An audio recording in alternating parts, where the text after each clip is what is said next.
Hello everyone welcome to my channel पिला माने आज वीडियो रे तुम मानकर सप्तम श्रेणी साहित्य बहिर वीरेंद्र महांती रचित मुक्ति योद्धा जय राजगुरु ए चैप्टर रो प्रश्नोत्तर गुडी आलोचना करना एवं तुम मानक परीक्षा उपयोगी इंपोर्टेंट क्वेश्चन आंसर गुडी को मध्ये डिस्कशन करनेबा। नंबर उत्तर कुह क मुक्ति युद्धर प्रथम योद्धा बोली काहाकू कहा जायछि। उत्तर मुक्ति युद्धर प्रथम योद्धा बोली जयराजगुरु को कहा जायछि।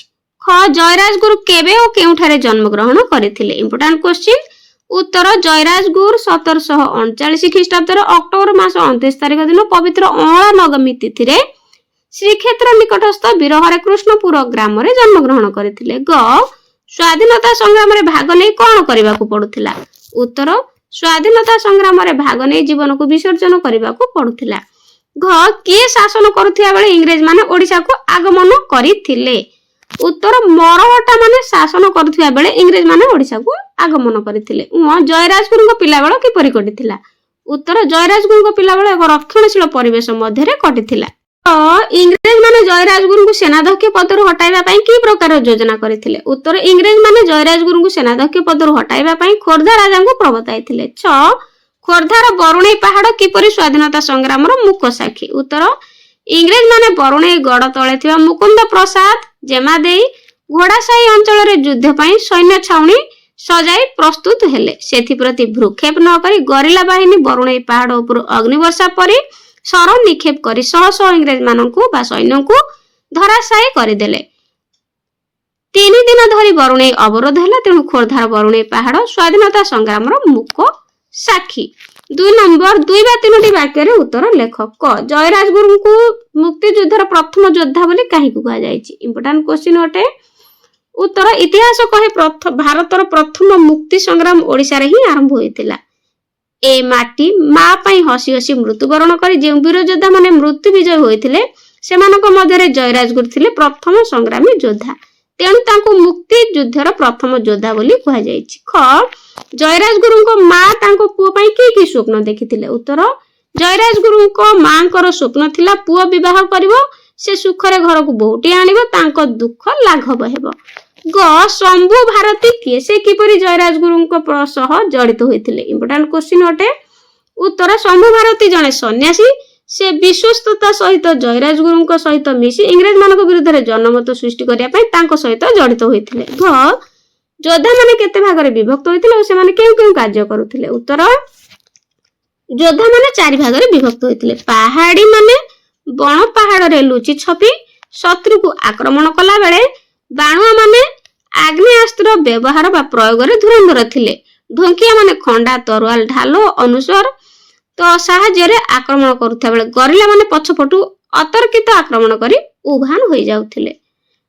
जयराजगुरु सह केउ केउ अंचल लोक माने विद्रोह रे शामिल हेबा को हाथ बढ़ा हेतिले। उत्तर जयराजगुरु सह कनिका कुजंग विष्णुपुर और मरीचि राजा माने विद्रोह रे शामिल हेबा को हाथ बढ़ा हेतिले। च खोर्धागढ़ रे इंग्रेज माने समर सज्जा रे प्रभाव किपरि पड़थिला। समर सज्जार प्रभाव। उत्तर खोर्धागढ़ रे इंग्रेज मानक समर सज्जार गभीर प्रभाव पड़थिला। एहा देखि गां गां रे युवा शक्ति पाइक शक्ति दळे दळ बेहरा माने विद्रोही होई उठिथिले।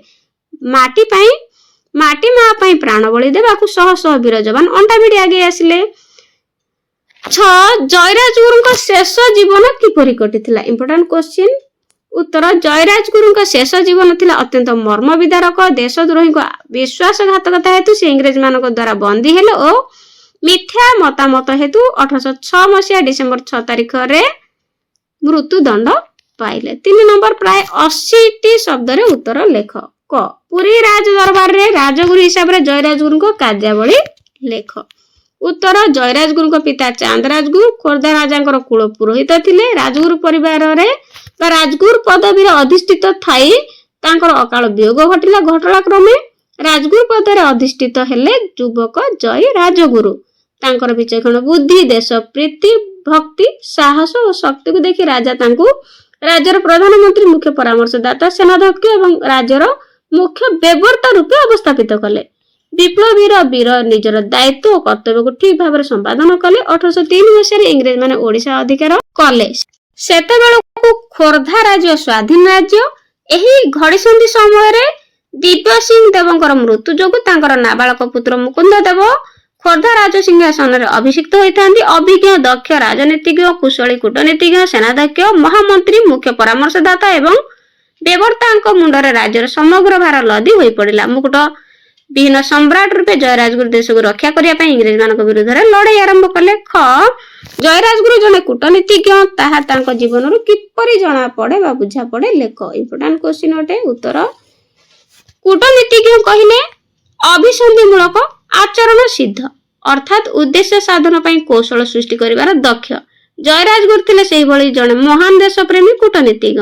ରାଜଗୁରୁ ପଦବୀରେ ଅଧିଷ୍ଠିତ ହେବା ପରେ ସେ ନିଜର ବିଚକ୍ଷଣ ବୁଦ୍ଧି, ଦେଶ ପ୍ରୀତି, ଭକ୍ତି, ସାହସ ଓ ଶକ୍ତି ପ୍ରଦର୍ଶନ କରି ରାଜାଙ୍କ ଦ୍ୱାରା ରାଜ୍ୟର ପ୍ରଧାନମନ୍ତ୍ରୀ, ମୁଖ୍ୟ ପରାମର୍ଶଦାତା, ସେନାଧ୍ୟକ୍ଷ ଏବଂ ରାଜ୍ୟର ମୁଖ୍ୟ ବେବର୍ତ୍ତା ରୂପେ ଅବସ୍ଥାପିତ ହେଲେ। 1803 ମସିହାରେ ଇଂରେଜମାନେ ମରହଟ୍ଟା ଶାସିତ ଅଧିକାର କଲେ। ଏହି ଘଡ଼ିସନ୍ଧି ମୁହୂର୍ତ୍ତରେ ଦିବ୍ୟ ସିଂହ ଦେବଙ୍କର ମୃତ୍ୟୁ ଘଟିଲା। ତାଙ୍କର ନାବାଳକ ପୁତ୍ର ମୁକୁନ୍ଦ ଦେବ ଖୋର୍ଦ୍ଧାର ରାଜସିଂହାସନରେ ଅଭିଷିକ୍ତ ହେଲେ। ଅଭିଜ୍ଞ ଦକ୍ଷ ରାଜନୀତିଜ୍ଞ, କୁଶଳୀ କୂଟନୀତିଜ୍ଞ, ସେନାଧ୍ୟକ୍ଷ, ମହାମନ୍ତ୍ରୀ, ମୁଖ୍ୟ ପରାମର୍ଶଦାତା ଓ ବେବର୍ତ୍ତା ଜୟରାଜଗୁରୁ ସମଗ୍ର ରାଜ୍ୟର ଭାର ସମ୍ଭାଳିଲେ। ରାଜଗୁରୁ ଦେଶକୁ ସୁରକ୍ଷା ଦେବା ନିମିତ୍ତ ଇଂରେଜମାନଙ୍କ ବିରୁଦ୍ଧରେ ଲଢେଇ ଆରମ୍ଭ କଲେ। ଇଂରେଜମାନଙ୍କ ବିଶ୍ୱାସଘାତକତାର ଉପଯୁକ୍ତ ଜବାବ ଦେବା ପାଇଁ ଶମ୍ଭୁ ଭାରତୀ ନାମକ ଜଣେ ସନ୍ନ୍ୟାସୀଙ୍କୁ ସାଥୀ କରି ଗାଁ ଗାଁ ବୁଲି ଇଂରେଜମାନଙ୍କ ବିରୁଦ୍ଧରେ ଜନମତ ସୃଷ୍ଟି କଲେ। ବିଦ୍ରୋହ ଆରମ୍ଭ କଲେ। ମେଳିର ମେଢି ହୋଇ ସୈନ୍ୟମାନଙ୍କୁ ତାଲିମ ଦେଲେ। ଅର୍ଥାତ୍ 2000 ସୈନ୍ୟ ସାମନ୍ତଙ୍କୁ ନେଇ ବାରବାଟୀ ଦୁର୍ଗ ଘେରାଉ କରି କର୍ଣ୍ଣେଲ ହାରକୋର୍ଟଙ୍କ ଠାରୁ ଚୁକ୍ତିପତ୍ର ଅନୁଯାୟୀ 1 ଲକ୍ଷ ଟଙ୍କା ଦାବି କଲେ। ଭୟଭୀତ କର୍ଣ୍ଣେଲ ଦେଇଥିବା ନଗଦ 40,000 ଟଙ୍କା ଆଣି ପାଇକମାନଙ୍କ ପାଇଁ ଖର୍ଚ୍ଚ କଲେ। ଇଂରେଜ ଶାସକ ବିରୁଦ୍ଧରେ ଯୁଦ୍ଧ ପ୍ରସ୍ତୁତି ଲାଗିଲେ। ବାସ୍ତବିକ ଜୟରାଜଗୁରୁ ଜଣେ କୂଟନୀତିଜ୍ଞ, ତାହା ତାଙ୍କ ଜୀବନରୁ ଜଣାପଡେ। 4 ନମ୍ବର, ପ୍ରାୟ 150 ଶବ୍ଦରେ ଉତ୍ତର ଲେଖ।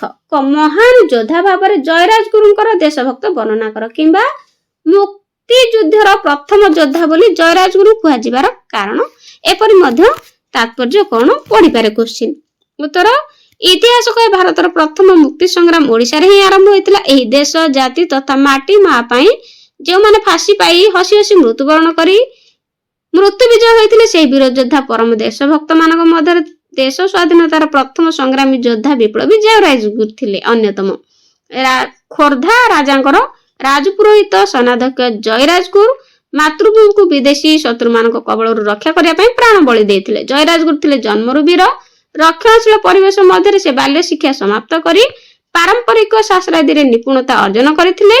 ରାଜଗୁରୁ ପଦବୀରେ ଅଧିଷ୍ଠିତ ହେବା ପରେ ସେ ନିଜର ଦକ୍ଷତା ପ୍ରଦର୍ଶନ କରିଥିଲେ। ଦିବ୍ୟ ସିଂ ଦେବଙ୍କ ମୃତ୍ୟୁ ପରେ ତାଙ୍କର ନାବାଳକ ପୁତ୍ର ମୁକୁନ୍ଦ ଦେବ ସିଂହାସନରେ ଅଭିଷିକ୍ତ ହେଲେ। ଏହି ସମୟରେ ଅଭିଜ୍ଞ ଦକ୍ଷ ରାଜନୀତିଜ୍ଞ, କୁଶଳୀ କୂଟନୀତିଜ୍ଞ, ସେନାଧ୍ୟକ୍ଷ, ମହାମନ୍ତ୍ରୀ, ମୁଖ୍ୟ ପରାମର୍ଶଦାତା, ବେବର୍ତ୍ତା ଓ ଦେଶଭକ୍ତ ଜୟରାଜଗୁରୁ ଇଂରେଜମାନଙ୍କ ବିରୁଦ୍ଧରେ ଲଢେଇ ଆରମ୍ଭ କଲେ। ଇଂରେଜମାନଙ୍କ ବିରୁଦ୍ଧରେ ବିଦ୍ରୋହ ଘୋଷଣା ମେଢି ହୋଇ ବୀର ଯୋଦ୍ଧାମାନଙ୍କୁ ତାମିଲ ପ୍ରଦାନ ଏବଂ ଚତୁରତାର ସହିତ ବିଭିନ୍ନ କାର୍ଯ୍ୟକ୍ରମ ହାତକୁ ନେଇ ରାଜଗୁରୁ ନିଜର ଦେଶଭକ୍ତିର ପରିଚୟ ଦେଇଥିଲେ। ତେଣୁ ମୁକ୍ତିଯୁଦ୍ଧର ପ୍ରଥମ ଯୋଦ୍ଧା ବୋଲି ଜୟରାଜଗୁରୁଙ୍କୁ କୁହାଯିବା ତାତ୍ପର୍ଯ୍ୟପୂର୍ଣ୍ଣ। ତ ପିଲାମାନେ, ଭିଡିଓଟି କେମିତି ଲାଗିଲା କମେଣ୍ଟରେ ନିଶ୍ଚିତ ଜଣାଇବ। ମନ ଦେଇକି ପାଠ ପଢିବ। ଗଡ୍ ବ୍ଲେସ୍ ୟୁ।